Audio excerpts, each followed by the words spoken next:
Olá, está no ar mais um episódio do Se Liga na UFG. Hoje vamos falar de mercado imobiliário. Você vai saber um pouco de como anda a realidade do setor, os desafios enfrentados por engenheiros e demais profissionais da área, acompanhar debates sobre questões ambientais e muito mais. Além da nossa tradicional conversa de estúdio com especialista na área, você vai conhecer a empresa Júnior Gaia e o Centro de Gestão do Espaço Físico da UFG, entre outras coisas. Fique com a gente, o programa está apenas começando.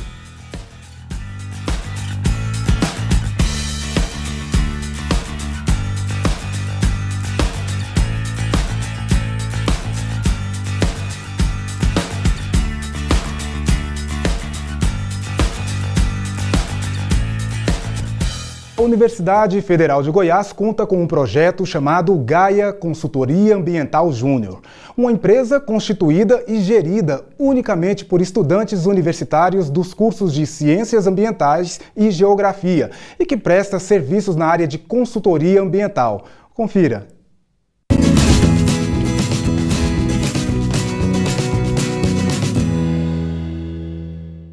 Meu nome é Jaqueline Gomes, eu sou a atual presidente da Gaia Consultoria Ambiental Júnior. Nós somos uma empresa júnior do Instituto de Estudos Socioambientais da Universidade Federal de Goiás e nós surgimos aproximadamente em junho de 2012, então já estamos há cerca de 4, 5 anos atuando na parte de consultoria ambiental, trabalhando com serviços de educação ambiental, com serviços de mapeamento, geoprocessamento, sensoriamento remoto. E dentro do tema imobiliário, dentro do mercado imobiliário, a gente trabalha com licenciamento ambiental e estudo de impacto ambiental. A Gaia é composta por membros do curso de Ciências Ambientais, bacharelado, e pelos cursos de Geografia, licenciatura e bacharelado do IESA, que é o Instituto de Estudos Socioambientais. E algumas das atividades que a gente faz que envolvem o público interno da UFG são, por exemplo, o projeto Bituca Zero, onde a gente colocou algumas bituqueiras aqui com o apoio da incubadora social aqui da UFG. E a gente deixou algumas bituqueiras em alguns pontos específicos dentro do Campo Samambaia para atender ao pessoal fumante que antes jogava suas bitucas no chão. Além do projeto Bituca Zero, a gente tem também o workshop socioambiental. No primeiro ano que a gente realizou o workshop, a gente teve o tema de meio ambiente e empreendedorismo e atendeu principalmente a comunidade acadêmica da UFG a públicos diversos, de todos os cursos. Além disso, a gente realizou também o primeiro e o segundo encontro de pesquisa e extensão do Vão do Paraná, que foi um evento realizado no Nordeste Goiano, no município de Mambaí, que atende a região do Vão do Paraná e a gente conseguiu levar o público acadêmico da UFG também para lá, para incentivar novas pesquisas, o desenvolvimento de novas pesquisas naquela região, que é uma região que precisa muito de atenção. Bom, o nosso diferencial em relação às outras empresas do mercado é que a gente manipula bem ferramentas de sensoriamento remoto, geoprocessamento, mapeamento, que conseguem nos fornecer uma visualização boa de expansão territorial urbana, por exemplo, além da gente conseguir acompanhar as alterações que acontecem no decorrer do tempo do uso e cobertura do espaço físico. E uma coisa muito importante que a gente tem também é que a gente sempre tenta trazer conosco a comunidade externa, a comunidade interna e levar sempre os conceitos da educação ambiental para envolver o público nessa questão ambiental que é tão importante.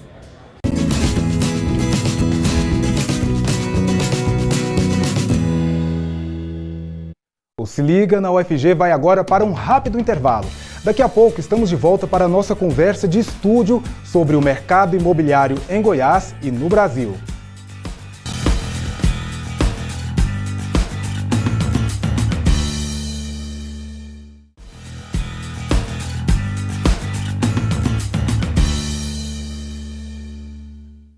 O Se Liga na UFG está de volta e o tema de hoje é mercado imobiliário. Por isso, recebemos em nosso estúdio Maria Carolina Brandstetter, que é engenheira civil e professora na Escola de Engenharia Civil e Ambiental da UFG.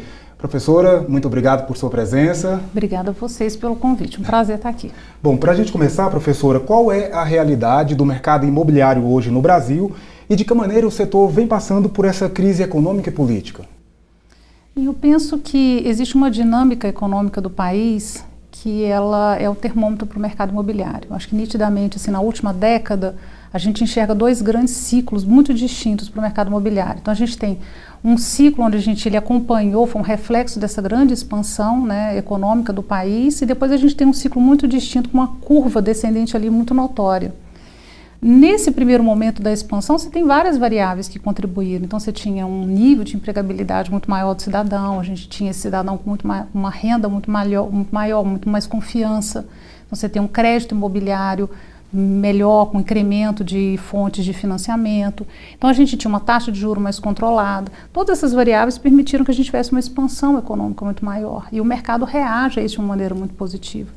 Então, a gente tinha um número, por exemplo, o PIB da construção em 2010, ele era por volta de 13. Hoje, talvez em 2015, há um ano atrás, a gente deve ter ele por volta ali de menos 7,6. Isso mostra o achatamento desse grande ramo econômico que a gente tem, que é o mercado. Mas há prognósticos positivos, né? Se a gente tiver ajuste aí no cenário econômico e político, a gente vai ter esse reflexo também no mercado imobiliário para 2017. Certo. Professora, o Brasil ele tem um histórico aí de envolvimento de empreiteiras com o governo, que vem desde a ditadura, passando aí pelos governos do Fernando Henrique, da Lula, da Dilma. Isso acaba se refletindo também nas esferas municipais, né, e estaduais. E essas relações, muitas vezes, elas envolvem esquemas ilegais e corruptos. Por que isso acontece e o que deve mudar depois dessa Operação Lava Jato e outras operações que afetam esse setor? Eu acredito que a gente sempre teve buracos institucionais. O que eu quero dizer com isso? Assim, a gente precisa buscar mecanismos para rastrear esses processos. Por que acontecem esses buracos? Então, desde financiamento de campanhas eleitorais, a gente tem falhas nas nossas leis de licitações, a gente tem preenchimento de cargos estatais, falhas na fiscalização de cumprimento de prazo e orçamento de obras públicas e privadas também. Então, esses mecanismos precisam ser rastreados. Eu, particularmente, não acredito que, ainda que seja muito notória a corrupção das empreiteiras, que felizmente, que bom, né, que a gente está tendo uma operação como a Lava Jato, trazendo luz para um problema tão grave, mas infelizmente eu não acredito que a questão da corrupção não seja só uma exclusividade, né, do nosso ramo. Acho que a questão da corrupção ela é muito complexa, acho que é uma coisa entranhada no tecido social nosso. Permeia outros né? setores, né? Perfeito, e eu acho que, assim, para citar alguns exemplos do que a gente está tendo de uma maneira positiva na indústria da construção, a CEBIC, que é a nossa Câmara Brasileira da Indústria da Construção, ela começou a ter algumas alternativas interessantes. Então, ela lançou recentemente um guia de ética e compliance para a indústria da construção. A gente está tendo eventos também ligados à ética para fomentar essa discussão no setor. Eu acho isso extremamente válido e importante. Certo. Professor, agora pensando mais em Goiás, qual é a realidade do mercado imobiliário aqui, né, e quais são as nossas particularidades? Eu acho que Goiânia, o estado de Goiás como um todo, ele também não foi diferente do que aconteceu no restante do país. Então, também reagiu positivamente na época de expansão e também a gente teve a queda nos últimos anos. Então, a gente, por exemplo, alguns números que nos chamam a atenção, assim, eu peguei alguns dados relativos à ADEME e algumas associações do setor. Então, a gente tinha por volta de 5.200 unidades de imóveis vendidas em 2010, no primeiro trimestre. Primeiro trimestre de 2016, isso caiu para 2.100 unidades vendidas. Então, assim, só por aí a gente vê essa velocidade de vendas caindo muito. Por outro lado, recentemente eu consegui fazer uma pesquisa em que a gente comparou Goiânia com outras 5 grandes capitais do país. Então, a gente comparou com São Paulo, Rio, Recife, Belo Horizonte e Porto Alegre. E foi interessante porque a gente verificou, por exemplo, mesmo eu pegando um indicador, que é um indicador clássico da nossa área, que é o venda sobre oferta, o que ele significa? Eu comparo a quantidade de unidades de imóveis que estão sendo vendidos em comparação ao que está sendo ofertado. Quando você relativiza isso, você tem um índice muito interessante. Então, você te permite comparar mercados completamente diferentes, como o de São Paulo, né, que é muito maior, por exemplo, que o de Goiânia. Então, a gente vê lá, por exemplo, Goiânia tem uma variação em 10 anos de venda sobre oferta de menos 22%, que é muito pesado para a gente, porém é menor do que, por exemplo, menos 60 de São Paulo, menos 40 do Rio, de Recife. Então a gente ainda tem esses problemas. Mas no âmbito, né, olhando o país como um todo, felizmente o nosso impacto consegue até ser menor do que algumas outras regiões. Certo. Professora, com esse impacto menor comparado com outras regiões, mas ainda assim considerando esse achatamento que a senhora já comentou, qual é a situação dos profissionais nesse mercado, de uma maneira em geral? Hoje o que a gente percebe, Marcelo, é uma situação muito interessante assim. Eu prefiro comentar isso sempre com meus colegas, meus alunos, ex-alunos, que eu acho que a gente tem que tentar enxergar o melhor da crise. Eu acho que a crise ela pode nos oportunizar melhorias, no sentido desse profissional que antes estava muito focado, por exemplo, só nos canteiros de obra. Como a gente está tendo essa menor velocidade de venda, como a gente está tendo menor lançamento de empreendimentos, esses profissionais estão migrando para outras áreas, o que é muito bom. Áreas que mereciam ter também esse reconhecimento, então projetos mais inteligentes, ou pensar sobre um planejamento de uma maneira mais eficaz, desenvolvimento de estratégias de produção. Então eu acho que hoje o mercado ele amplia em termos de oportunidades para o profissional que quer se diferenciar. E o fato da crise acontecer, ela tira todo mundo de uma zona de conforto. Então, acho que a gente tem que ter esse olhar positivo também, né, para a crise. Ok, professora, muito obrigado. Bom, nós vamos agora para um rápido intervalo e daqui a pouco estamos de volta para continuar essa conversa.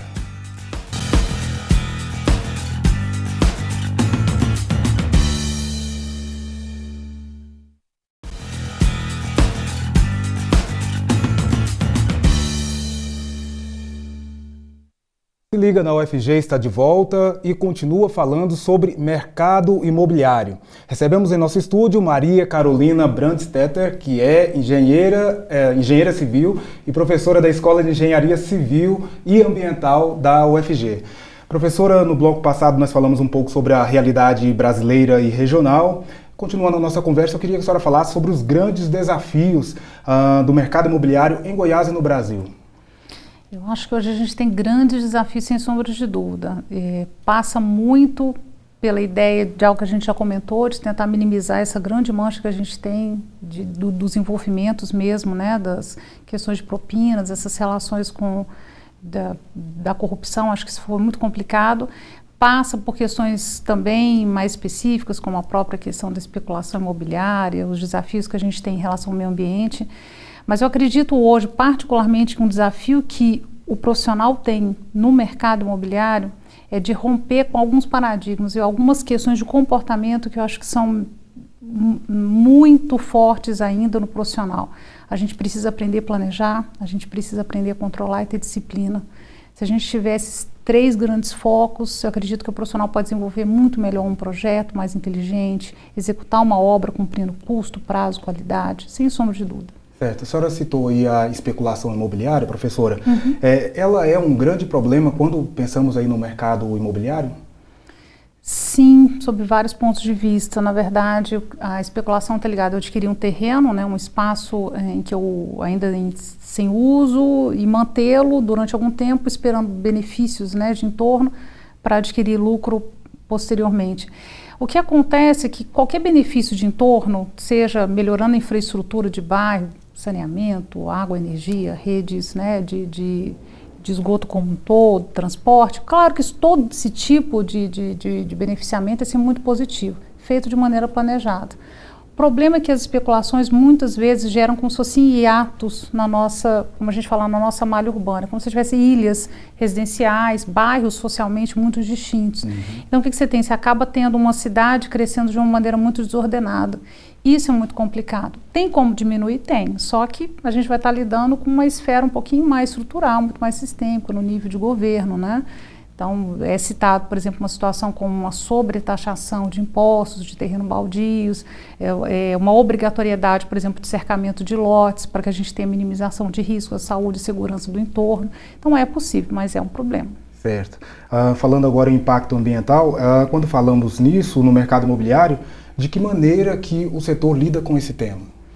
Eu acho que impacto ambiental ele está muito relacionado ao grande tema da construção, que é a construção sustentável, que já vem há algumas décadas. Então, assim, esse é um grande desafio também da gente conseguir fazer com que esse conceito de construção sustentável entre nos nossos 2 ciclos do produto imobiliário. A gente tem um grande ciclo que a gente considera que é o de formatação do produto, do planejar e projetar, e um outro grande ciclo que é o que a gente fala que é o implantar esse produto, que aí sim é a obra em si, né, a produção e a comercialização. Então não adianta a gente pensar em impacto ambiental em atitudes só muito específicas, como a menor geração de resíduos e ruídos no meu canteiro. Claro que isso é extremamente importante, mas é um olhar mais holístico, um olhar que a gente fala que ele é mais amplo, de eu pensar desde um projeto, um planejar, então pensar num projeto que tenha menor problema de geração de uma melhor gestão de água, de energia, eficiência energética, conforto térmico, acústico, alumínio, materiais ecológicos. Então, assim, a gente tem um pensar muito mais amplo, né, do que só aquele específico item, né? Eu acho que a gente tem tido várias ações, principalmente na área acadêmica.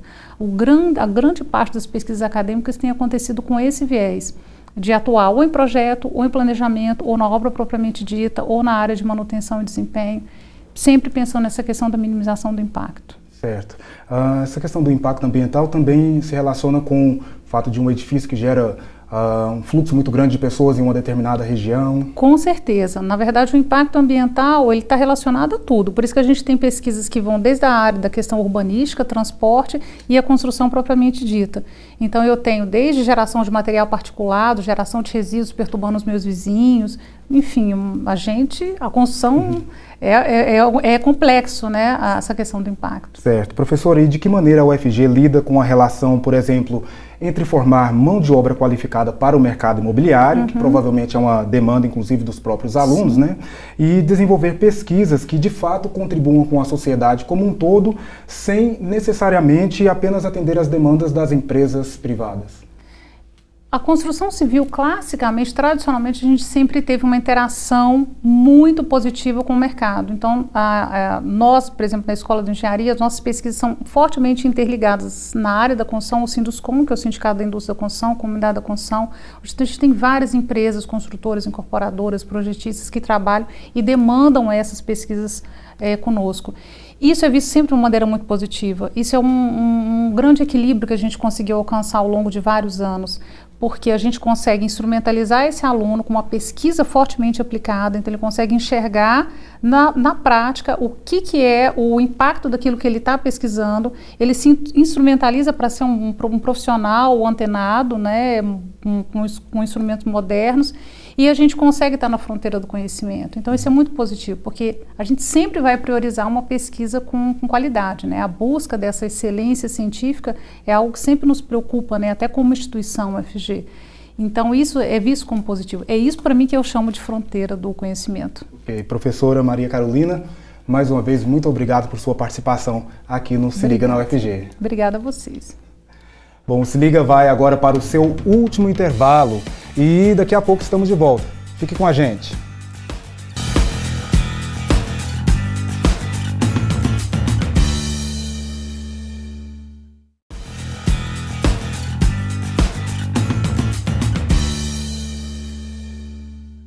Você vai conhecer agora o CGF, o Centro de Gestão do Espaço Físico da UFG.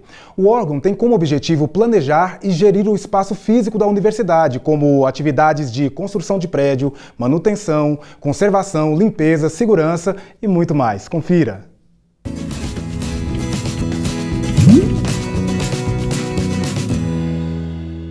Bom, meu nome é Marco Antônio de Oliveira, eu sou arquiteto, diretor do Centro de Gestão do Espaço Físico. Bom, o CGF ele surgiu da integração de 2 órgãos. Em 1998 existia tanto a prefeitura universitária, que cuidava especificamente da manutenção dos edifícios e também das áreas verdes, e existia também o escritório técnico administrativo, que é o órgão que cuidava desse planejamento dos projetos, das construções novas, né? Nós cuidamos da manutenção predial, que é a manutenção das instalações hidrossanitárias, elétricas, né? E intervenções gerais. Fazemos ainda a manutenção das áreas verdes, dos parques, jardins, né? Que são as áreas externas. Nós somos responsáveis ainda pela limpeza, pela conservação dos espaços físicos, dos edifícios.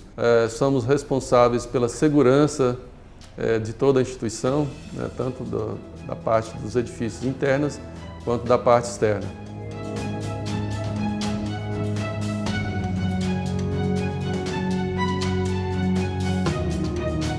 Existem várias formas de atendimento da comunidade. Quer dizer, o primeiro atendimento que nós fazemos é a administração superior da universidade, no que se refere às diversas demandas, né, oriundas de recursos, seja recursos orçamentários da própria universidade, recursos de convênios de instituições de fomento à pesquisa e também os recursos dos próprios orçamentos das unidades de ensino. Então, através do memorando, a unidade encaminha a sua demanda. E tem outros tipos de serviços que são demandados através de ordem de serviços feito no portal da própria universidade. São serviços de manutenção e serviços pequenos de uma forma geral, né? O SEGEF é um órgão estratégico, né? Sem ele, dificilmente nós teríamos como funcionamento perfeito das instalações. Então, não só no relacionamento à segurança, à manutenção diária do espaço físico, né? E também pelo próprio crescimento. A Universidade Federal de Goiás cresceu de 2007 a 2013, ela praticamente dobrou de tamanho. Então, todo esse trabalho foi feito de construção através deste órgão, que ele tem assim, cada vez mais vai crescendo em atribuições dentro da instituição.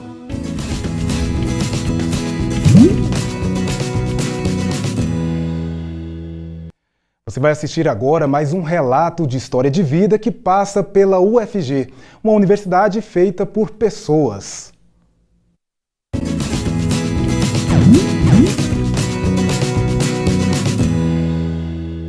Meu nome é Rafaela Guimarães, eu tenho 22 anos e eu sou graduada em Design de Moda pela UFG. Eu entrei na UFG em 2012, saí praticamente do terceiro ano com a base que eu tinha do próprio colégio. Eu estudei em colégio estadual, o meu ensino médio, e eu fiz a prova da UFG e não consegui passar de primeira chamada, mas eu consegui na segunda. Pelo fato de eu sempre ter gostado muito da área de moda, todos os vestibulares que eu fiz foram para moda. Desde criança eu sempre fui incentivada a participar de aulas de pintura, de desenho, escultura. Então eu tinha esse incentivo a participar de coisas no meio artístico. E a minha avó também é costureira, e como parte da minha vida eu fui criada praticamente por ela também, porque meus pais sempre trabalharam muito e eu ficava muito na casa dela. Eu tinha esse contato constante com moda, com as revistas, com os clientes que iam na casa dela, com os tecidos. E, de certa forma, isso foi me cativando de tal forma que, quando foi para eu decidir que curso eu gostaria de fazer, eu não tive dúvida quanto a isso. Então, eu sempre quis fazer design de moda. Então, a graduação para mim foi crescer, tanto profissionalmente, porque a gente vai aprendendo não só com as pessoas do nosso curso, mas com o contato que a gente tem com outras pessoas dentro da faculdade. Foi encontrar muitos amigos, tanto colegas de sala, quanto os próprios professores também, que sempre foram muito abertos com a gente dentro do curso, sempre foram bastante parceiros nisso. Foi também amadurecer no sentido de você ver a vida de um jeito diferente, porque na faculdade você tem contato constante com pessoas de diferentes realidades, e isso foi um crescimento muito importante para mim também. Além de perceber que realmente eu estava no curso certo, que período após período eu tinha mais certeza que eu queria fazer design de moda.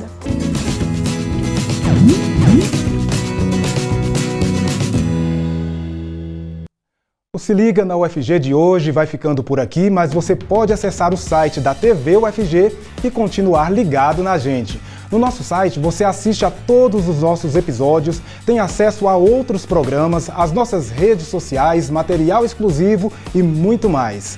Aproveite também para deixar o seu recado pra gente. Nos vemos no próximo episódio.